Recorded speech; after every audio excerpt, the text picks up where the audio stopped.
ये one election one nation की तो बात कर रहे, ये वन एजुकेशन और वन नेशन की भी बात करे। इसका मतलब है देश में आपका बच्चा, मेरा बच्चा, अमीर का बच्चा, गरीब का बच्चा, मंत्री का बच्चा, संतरी का बच्चा, डीएम का बच्चा, सीएम का बच्चा, सारे बच्चे एक जगह पढ़ेंगे। और मैं इन गरीबों से पूछ रहा जो हिंदू मुस्लिम में उलझ रहे, अरे आपका बच्चा जब अच्छा डॉक्टर नहीं बन पाएगा, अच्छा इंजीनियर नहीं बन पाएगा, अच्छा वकील नहीं बन पाएगा, सबसे ज्यादा तुष्टिकरण करने वाले भाजपा वाले हिंदू मुस्लिम की बात करें, अपनी सारी लड़की मुसलमानों के दे रखी, मुसलमानों के लड़के अपने दे रखे। ऊपर आप देखो, मैं तो नाम गिनवान लगूँ, ये तो धोती खोल के भागने लगेंगे। राजनीति से हिंदू मुस्लिम हटाओ, शिक्षा, स्वास्थ्य, पर्यावरण, बेरोजगारी, भुखमरी, इन सब की बात करो, तभी ये देश विश्वगुरु बनेगा। और जो सपना है मोदी जी का और हमारा भी कि ये देश जो है विकसित देशों की कैटेगरी में आए, तभी ये देश विकसित देश की कैटेगरी में आएगा। अन्यथा अगर आप हिंदू मुस्लिम में उलझे रहेंगे, नेताओं के तो मजे आते रहेंगे, हमारे और आपके मजे आने वाले नहीं हैं।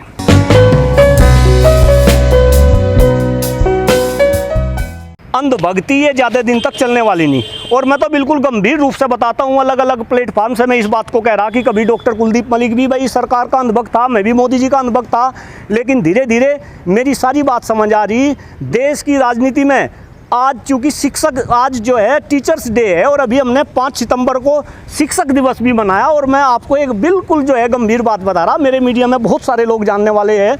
और 5 तारीख को मैंने ये चाहा कि हिंदुस्तान के अंदर मीडिया में कोई ऐसा ग्रुप हो जो इस देश की शिक्षा व्यवस्था के ऊपर बहस करे। लेकिन मैं आपको बता रहा, मीडिया का कोई भी इंसान ना तो अपने टीवी चैनल पे शिक्षा को लेकर डिबेट के लिए तैयार हुआ, ना आप जैसे साथी जो बड़े बड़े यूट्यूबर हैं वो ना मेरे से बात करने के लिए तैयार हुए। ये देश का सबसे बड़ा दुर्भाग्य है। अगर हम असली मुद्दों की बात नहीं करेंगे, आज मैं विश्वेश्वरैया जी को याद करता हूँ। अगर मैसूर विश्वविद्यालय की स्थापना करी, मैं बताऊँ आपको, शायद लोगों को ये भी नहीं पता होगा, जो मैसूर के राजा थे उस टाइम में, उन्होंने अपना मुख्यमंत्री विश्वेश्वरैया जी को बनाया। और उन्होंने सबसे ज़्यादा अगर काम किया जब वे मुख्यमंत्री थे मैसूर राज्य के, वो सबसे ज़्यादा शिक्षा का क्षेत्र था। आप पता करो, उन्होंने इंजीनियरिंग विद्यालय वहाँ पे खुलाए। उनके राज में जब वो मुख्यमंत्री थे तो पढ़ने वाले छात्रों की संख्या कई गुना जो है मैसूर राज्य में बढ़ी। उन्होंने स्पेशल छात्रवृत्ति बच्चों को दी, भाई कोई बच्चा अगर बाहर विदेश में भी पढ़ना चाह रहा। और आज वही कारण है कि कर्नाटका के अंदर एजुकेशन का, अभी तो इंजीनियरिंग कॉलेज यहाँ हमारे क्षेत्र में खुलने लगे, लेकिन हमारे क्षेत्र के भी सारे बच्चे उधर से पढ़ कर आते थे। तो मैं आपको ये बात कहना चाह रहा कि अंधभक्ति से बात नहीं बनेगी। ठीक है, आप अंधभक्त हो कोई बात नहीं, लेकिन अंधभक्ति से बात नहीं बनेगी। आपको कहीं ना कहीं, मैं शैक्षणिक संस्थान में खड़ा, आपको राजनीति के अंदर आपको शिक्षा की बात करनी पड़ेगी। आज देश की शिक्षा व्यवस्था इतने बुरे हाल में है, इतने बुरे हाल में है कि शायद आप कल्पना नहीं कर सकते। कि सर हमारे देश के जो शिक्षण संस्थान है वो तो राजनीतिक अड्डे बने हुए हैं। नहीं भाई, ये अड्डे तो नेताओं ने बना रखे, ये अड्डे नेताओं ने बना रखे। और जहाँ तक मैं शिक्षा व्यवस्था की बात कर रहा, शिक्षा व्यवस्था के अंदर जो रीढ़ की हड्डी है वो है शिक्षक। आज शिक्षक का इतना बुरा हाल है। मैं खुद शिक्षक हूँ, प्राइवेट क्षेत्र में काम कर रहा। मेरी वाइफ डॉक्टर प्रियंका मलिक अमेठी विश्वविद्यालय में काम कर रही, तो मुझे पता आज प्राइवेट क्षेत्र में काम करने वाले शिक्षकों का कितना बुरा हाल है। आपकी जानकारी के लिए बता दूँ, इस देश में जो शिक्षक है प्राइवेट क्षेत्र में काम कर रहा, उसकी सामाजिक और आर्थिक और राजनीतिक स्थिति इतनी खराब हो चुकी, इतनी खराब हो चुकी। आप देखो, अगर आप देहात क्षेत्र से आते हो, वहाँ पे जितने भी प्राइवेट शिक्षक काम कर रहे, मुझे लगता था भाई उनकी सैलरी अच्छी होगी, लेकिन 7-7, 8-8 हज़ार रुपये में काम कर रहे। आप एक मजदूर की बात करो, इस देश के अंदर मजदूर सुबह, लोग कहते हैं कि निजी क्षेत्र में अच्छी सैलरी मिलती है। नहीं, अरे मैं वही तो बता रहा भाई, निजी क्षेत्र में आप ये बड़े बड़े कॉलेज देखो जाओगे तो आपको लगेगा कि भाई अमेठी में अच्छी सैलरी मिल रही। मुझे भी ऐसा लगा था कि भाई घोड़ा जो है घास खा रहा, सब हरा ही हरा, मुझे भी नजर आता था। लेकिन मैंने MLC शिक्षक वर्ग का डॉक्टर कुलदीप मलिक ने पिछले 3 साल पहले चुनाव लड़ा। मैं 9 जिलों में घूमा, भाई मेरी तो आंखें तब खुली। ये हो क्या रहा? शिक्षा पर लोग बात नहीं करते क्या? क्यों? आप नहीं उनमें से हो भाई? आप लोग कहाँ बनते हैं राजनीति में? नहीं, राजनीति में, हाँ, ये आपने बहुत ही गंभीर क्वेश्चन उठाया। अगर मैं राजनीति की पहले की बात करूं, जो राजनीति में मुद्दे लेकर आते थे वे लोग मुद्दे लेकर आते थे, लोगों के मुद्दे होते थे। लेकिन अब उल्टी गंगा पाड़ू बह रही। अब हो क्या रहा, ये राजनेता डिसाइड कर रहे जो मुद्दे राजनीति में आने चाहिए, वो मुद्दे ये लेकर आ रहे और जनता उन्हीं का गुणगान करने लगे। आप देखो, रोजगार की बात होती है ना, शिक्षा की बात होती है, स्वास्थ्य की बात हो रही है। बिल्कुल, मैं तो कह रहा भाई, अलग अलग मंचों से राजनीति में असली मुद्दों की तो बात नहीं होती।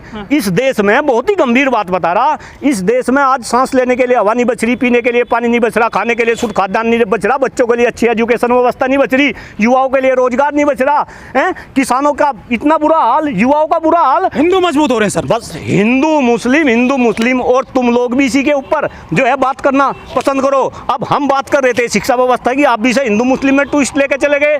अरे मैं कह रहा, एक आपको उदाहरण दे रहा, अंबेडकर जी ने एक बात कही कि हर माँ को अपने बच्चों को जो है शिक्षा रूपी शेरनी का दूध पिलाना चाहिए। अगर शिक्षा रूपी शेरनी का दूध कोई बच्चा पी गया तो आगे पूरे जीवन वो दाढ़ेगा।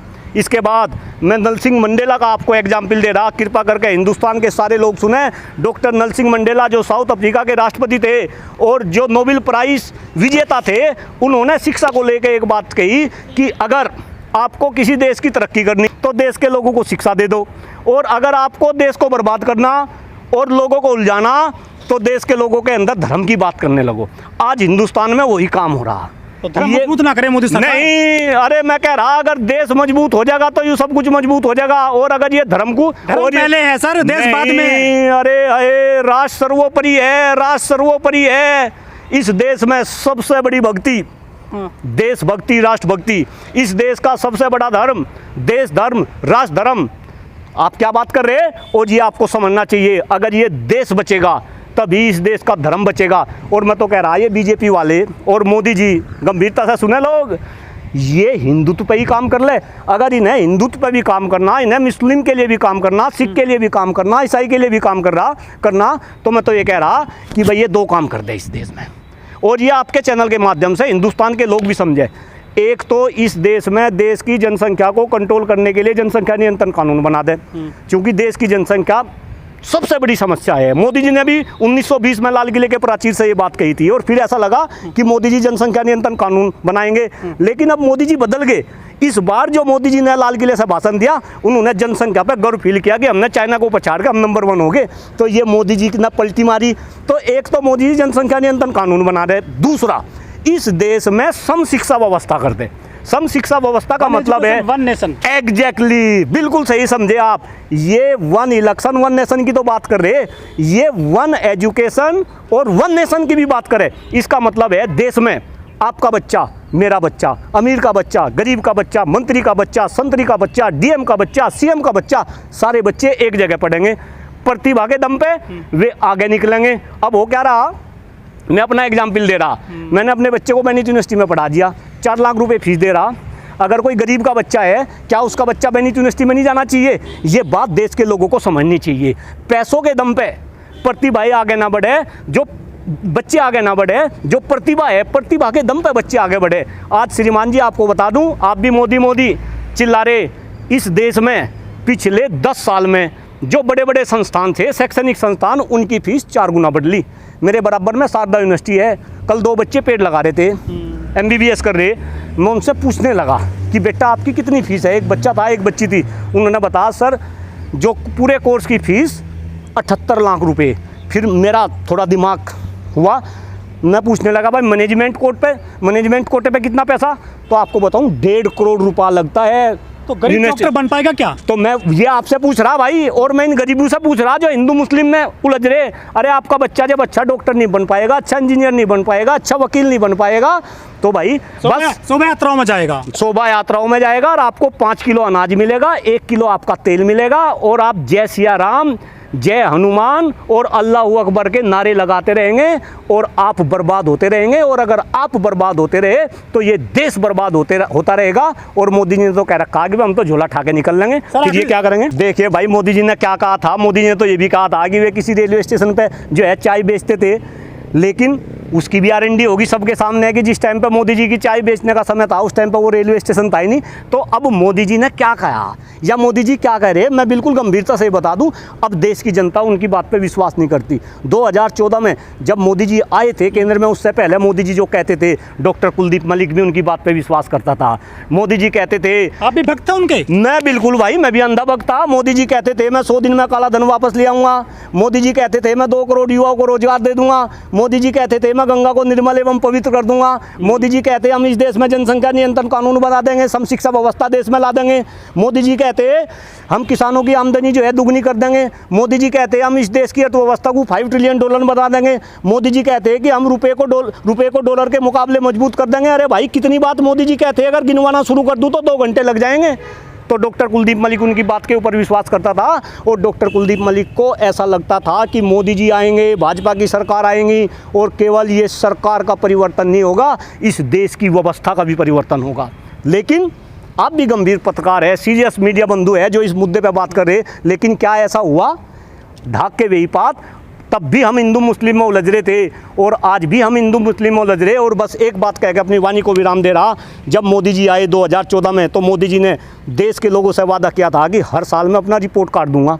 और अगर मोदी जी अपना रिपोर्ट कार्ड देते तो रिपोर्ट कार्ड के अंदर जो विषय होते, जो मुद्दे होते, वे होते काला धन का, वो होता भ्रष्टाचार का, वो होगा महंगाई का, वो होगा किसानों की आमदनी का, वो होता रोजगार का, वो होगा गंगा की सफाई का, वो होता स्मार्ट सिटी का। लेकिन मोदी जी को पता है कि अगर वे आज रिपोर्ट कार्ड देंगे तो हर विषय पे उनको नल बटे सन्नाटा, 0 नंबर मिलेंगे। राम मंदिर बना रहे हैं सर, सबसे बड़ा भाई बिल्कुल, देखो जो काम करे, राम मंदिर बना दिया कोई दिक्कत नहीं, धारा 370-35 से हटा दी कोई दिक्कत नहीं। मैं तो कह रहा जो काम मोदी जी ने करे उन काम की प्रशंसा करो। और मैं खास तौर से बताऊं विपक्ष में हूँ, विपक्ष का काम केवल और केवल सरकार की खिंचाई करना नहीं, अगर सरकार कोई अच्छे कदम उठा रही तो आप उनका भी जिक्र करो। मैं कह रहा इंफ्रास्ट्रक्चर बन रहा, नितिन गडकरी जी सही काम कर रहे तो डॉक्टर कुलदीप मलिक उनके काम की तारीफ भी करता है। लेकिन डॉक्टर कुलदीप मलिक ये भी कहता है कि जितना कर्जा देश में लिया जा रहा, आप देखो सोशल मीडिया के अंदर पढ़े लिखे लोग हैं, ये कर्जा कौन देगा? आज अगर आपके घर में बच्चा पैदा हो रहा तो 1,20,000 का कर्जा उसके ऊपर है।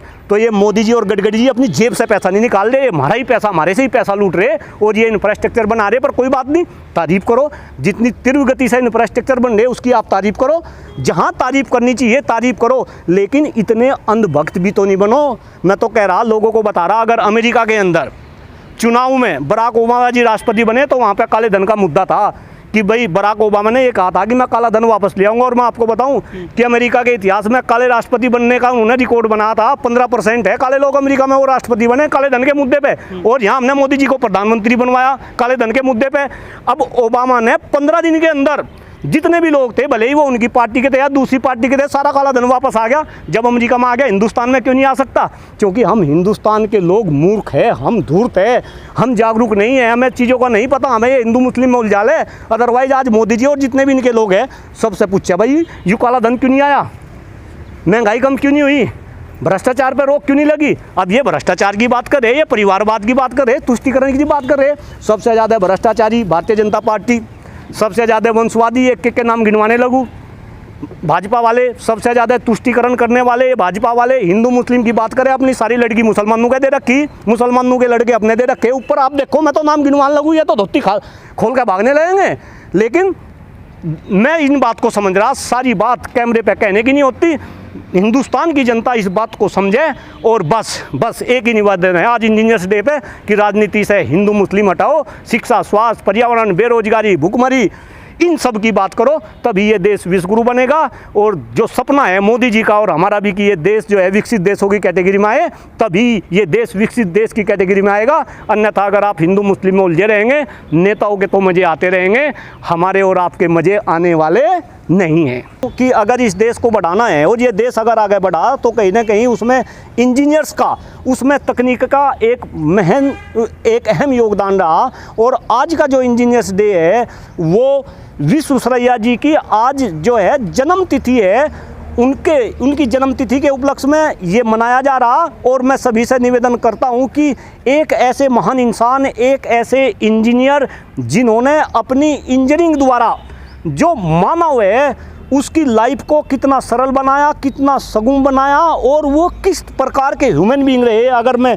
आपको थोड़ा सा बताना चाहूँ, आज ही मैं एक उनका जो है उनके बारे में पढ़ रहा था तो मुझे पता चला कि एक साधारण सा बच्चा, उस टाइम पे जो है ट्रेनों में लोग सफ़र करते थे, एक बच्चा भी ट्रेन में सफ़र कर रहा था जिसकी उम्र लगभग 20 साल के आसपास थी, 20-22 साल के आसपास।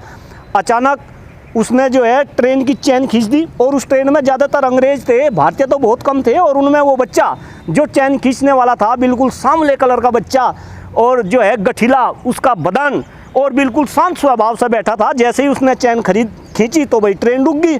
अब जब ट्रेन रुक गई तो गार्ड आए, लोग आए उनके पास में कि भाई आपने चैन क्यों खींची। तो उन्होंने कहा कि भाई मुझे ऐसा एहसास हो रहा कि कुछ फरलांग की दूरी पे जाके कहीं ना कहीं जो ट्रेन की पटरी है वो पटरी हट रही, यानी कि पटरी फट रही। तो उनसे पूछा गया कि भाई आपको ऐसा एहसास कैसा हुआ। तो उस बच्चे ने जवाब दिया कि मुझे जो ट्रेन की गति थी और ट्रेन की गति से जो आवाज़ आ रही थी, उस आवाज़ से और ट्रेन की गति से ये आभास हो रहा कि कुछ फरलांग की दूरी पे पटरी आपकी फट रही। जब ट्रेन से उतर के ऐसा देखा गया तो वाकई में ही कुछ दूर जाके ट्रेन की पटरी फटी हुई मिली, नट बोल्ट इधर उधर मिले, और जितने भी अंग्रेज़ थे वे अंग्रेज़ देख कर उस बच्चे को अक्षुब्ध रह गए। और वही बच्चा आगे जाके सर विश्वकर्मा के नाम से जो है फेमस हुआ, और आज उसी बच्चे की जन्म तिथि के उपलक्ष्य में पूरा हिंदुस्तान आज जो है इंजीनियर्स डे को सेलिब्रेट कर रहा।